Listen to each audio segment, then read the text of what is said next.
L'équilibre en ATR suivi du grand culbuto est un enchaînement difficile à intégrer dans une improvisation.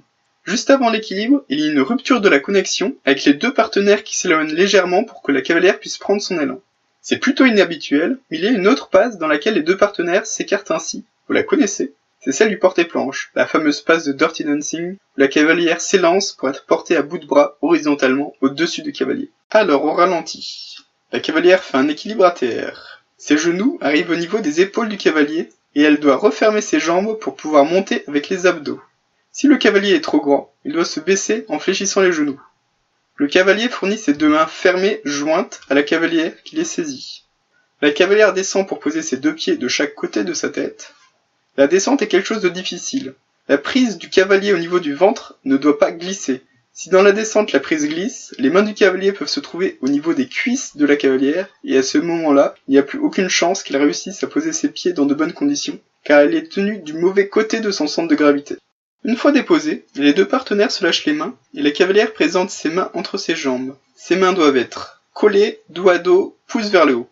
Le cavalier les saisit, pousse lui aussi vers le haut, avec les paumes face à face. Avant de commencer à soulever la cavalière, vérifiez la position.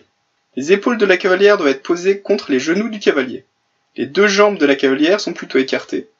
Le cavalier a les jambes fléchies et le dos droit. Une fois prêt, le cavalier peut soulever la cavalière en tirant sur ses bras et en repoussant la cavalière sur ses genoux. L'action des genoux est très importante. Si les épaules de la cavalière ne sont pas calées contre les genoux, le cavalier doit beaucoup plus forcer.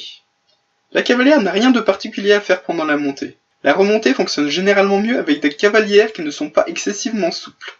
Si la cavalière est vraiment très souple, elle doit veiller à garder le même angle entre ses jambes et son buste que sur la vidéo, sans laisser ses jambes se coller à son corps. C'est ainsi plus facile à soulever.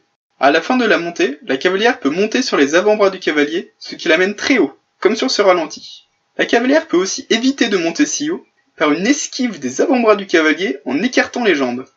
Si vous essayez la figure la plus aérienne que vous voyez en vidéo, vous pouvez utiliser 2 par heure, un devant, un derrière. Pour que la cavalière arrive sur les avant-bras du cavalier, celui-ci doit garder ses mains au plus près du haut des cuisses de la cavalière pendant toute la montée. Après quelques secondes en haut, le cavalier peut mettre une petite impulsion vers le haut pour permettre à la cavalière de descendre proprement.